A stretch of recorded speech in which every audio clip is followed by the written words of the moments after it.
হ্যাঁ বলো। হরে কৃষ্ণ। হ্যাঁ, রাধে রাধে।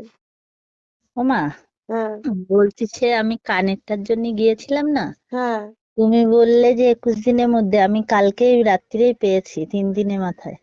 পেয়ে গেছো? হুম। কোথায় ছিল? মানে কেউ হয়তো দিয়ে গেছে আমাদের, মানে ঘরে ওই মিসকেটের উপরে। তাহলে আমি যে কাজটা করেছি হয়েছে? হ্যাঁ।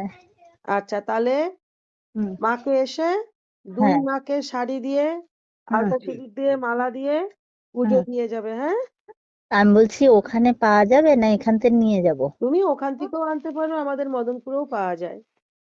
আচ্ছা। ঠিক আছে। হ্যাঁ, আমি রাত্রিরে পেয়েছি তো, রাত্রিরে ফোন করেছিলাম, তা তুমি ধরোনি বলে, তা আমি ভাবছি হয়তো আজকে ব্যস্ত মঙ্গলবার। ছিলাম, কালকে ব্যস্ত ছিলাম। তুমি হ্যাঁ, যাওয়ার হ্যাঁ। পরেই ওটা আমি মানে কাজটা করে কালী মায়ের চরণে রেখে দিয়েছিলাম, মাকে বলেছিলাম আহ, এই কয়দিনের মধ্যে তুমি ওনার জিনিসটা এনে দাও।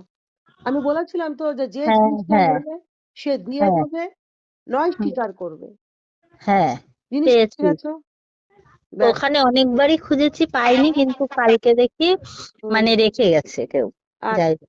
তাহলে তুমি বলেছো মাকে পুজো দেবে, সেই হিসাবে হ্যাঁ, তোমাদের তারা মা মনসা তো হ্যাঁ। এই পুজো দিয়ে যেও। হ্যাঁ, আচ্ছা। রাখলাম। হ্যাঁ, ভালো থেকো, আচ্ছা। জিনিস যত্ন করে রেখো। আচ্ছা। হুম।